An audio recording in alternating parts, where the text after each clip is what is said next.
Welcome to my YouTube channel literature and life. दोस्तों, आप सबका हमारे यूट्यूब चैनल लिटरेचर और लाइफ पर स्वागत है।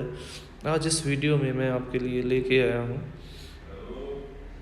करेक्शन सीरीज़ की थर्ड वीडियो, जिसमें कि हम लोग आज करने जा रहे हैं वर्ब के errors in the usage of verb के यूसेज में जो हम लोग कॉमन एरर्स करते हैं, उनके रूल्स एंड रेगुलेशन, किस तरीके से उन एरर्स को हम लोग कम कर सकते हैं वो रूल्स, और उसके साथ साथ विद फ्यू एग्जांपल्स उन रूल्स को डिटेल में एनालाइज करने के लिए।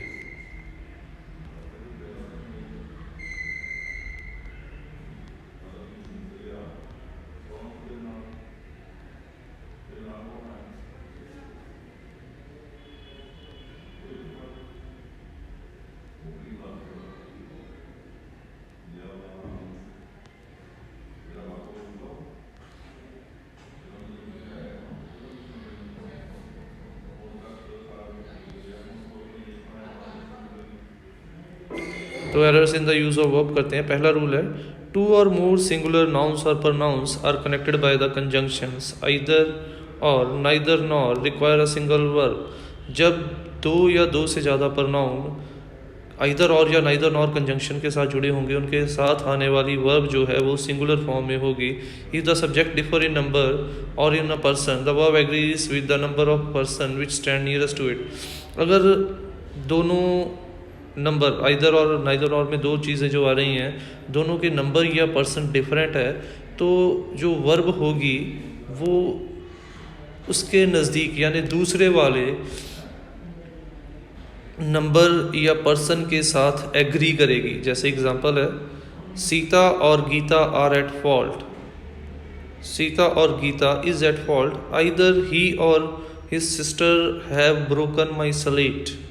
Either he or his sister has, singular में यूज होंगे, has broken my slate. Either Sita or Gita are at fault, either Sita or Gita is at fault. तो क्लियर हो गया कि इनके बाद आने वाली हेल्पिंग वर्ब सिंगुलर होगी। इन केस डिफरेंट है, दोनों के जो काउंटिंग डिफरेंट है, तो जो काउंटिंग वर्ब के नज़दीक है उस काउंटिंग के हिसाब से हम लोग हेल्पिंग वर्ब का या वर्ब का इस्तेमाल करेंगे। When two different nouns combine to form one idea are treated as unity, the verb is singular. जब दो नाउन कंबाइन करके एक आइडिया को डिपिक्ट करते हैं तो वहाँ पे हम लोग सिंगुलर वर्ब का इस्तेमाल करते हैं। जैसे स्लो एंड स्टेडी, दो नाउन हो गए slow and steady. Win the race, तो यहाँ पे आएगा slow and steady wins the race.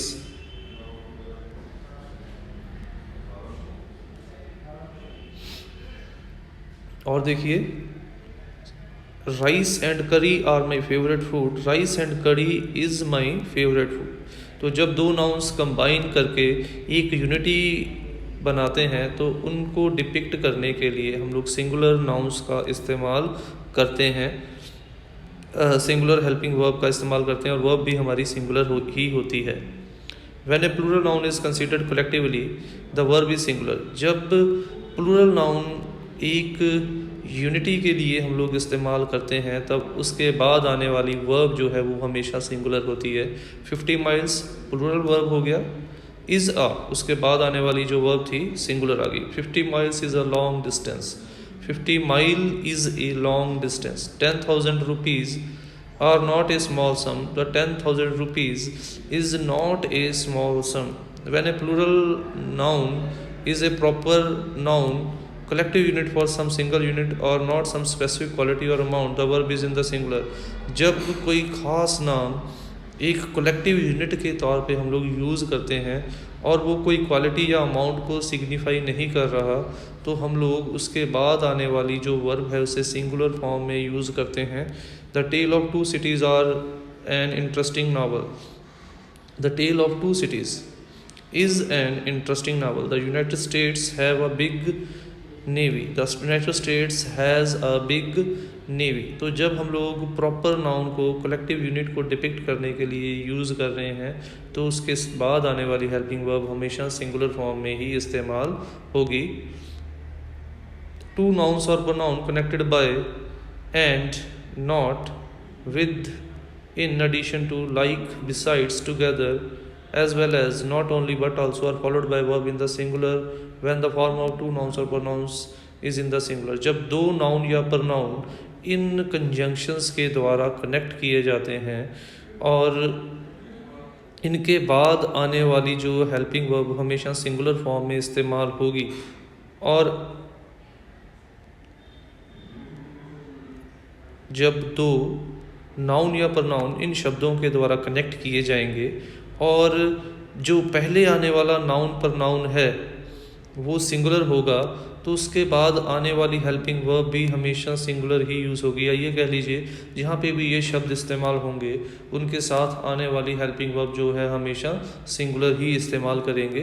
The teacher together with his students were there, the teacher together with his students was there.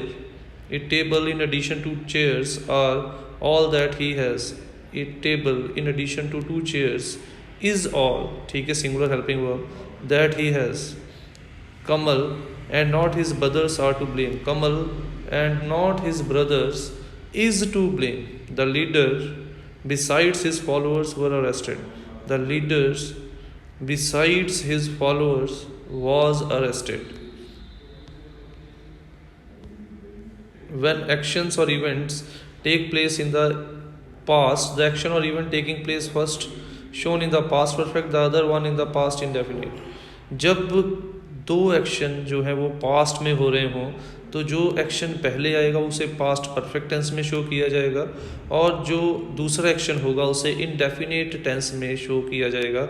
I have seen him yesterday, I saw him yesterday, she has passed the examination last year, she passed the examination last year. The patient died before the doctor came. The patient had died. देखिए पहले दो past में बात की गई थी, अगर तो सिंगुलर बात है तो उसे हम पास्ट इंडेफिनेट में कन्वर्ट करेंगे, अगर प्लूरल की बात है तो उसे पहले हम लोग पास्ट परफेक्ट में कन्वर्ट कर दिया, दूसरा हिस्सा सेंटेंस का हम लोगों ने पास्ट इंडेफिनेट में कन्वर्ट कर दिया। The patient had died before the doctor केम।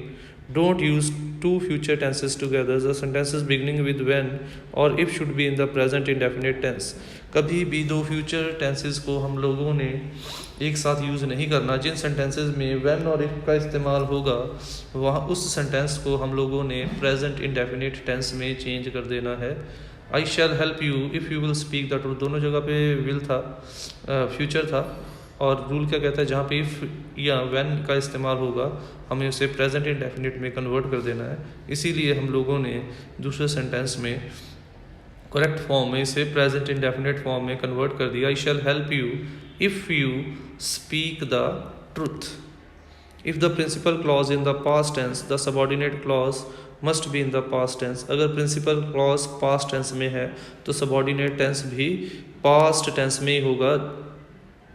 सिर्फ तब हम लोग उसे पास्ट टेंस में नहीं करेंगे जब कोई वो यूनिवर्सल ट्रुथ है, हिस्टोरिकल ट्रुथ है या कोई हैबिचुअल ट्रुथ है। I knew that she will disobey me. I knew पहला पास्ट था तो दूसरा हिस्सा भी पास्ट में होना था। I knew that she would disobey me. You told us that honesty is the best policy. ये यूनिवर्सल ट्रुथ था इसीलिए यू टोल्ड अस दैट, इसे हम लोगों ने एज इट इज़ ही रहने दिया। Honesty is the best policy.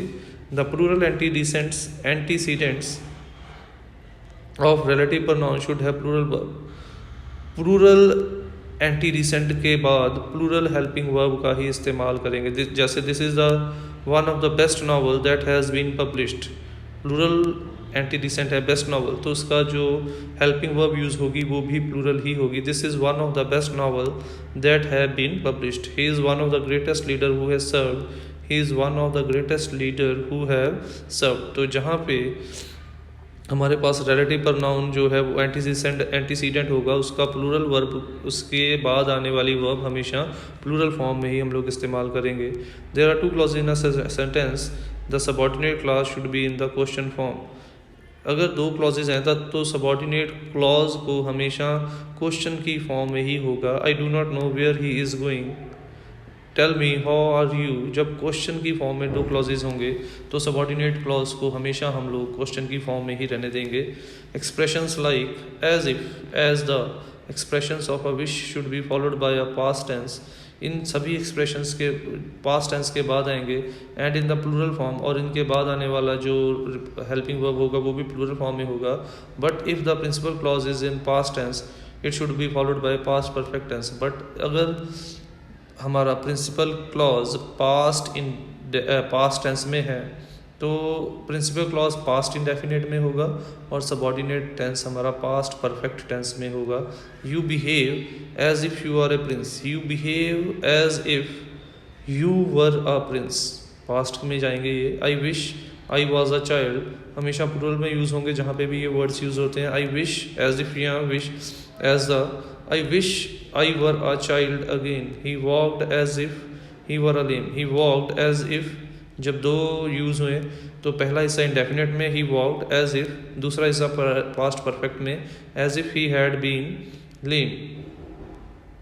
The participants should not be left without proper agreement, it must be attached with the noun or upper noun to which it refers। the participant जो है वो हमेशा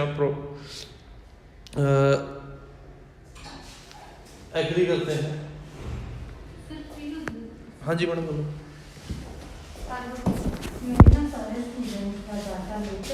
ठीक है हाँ जी हाँ जी ठीक है।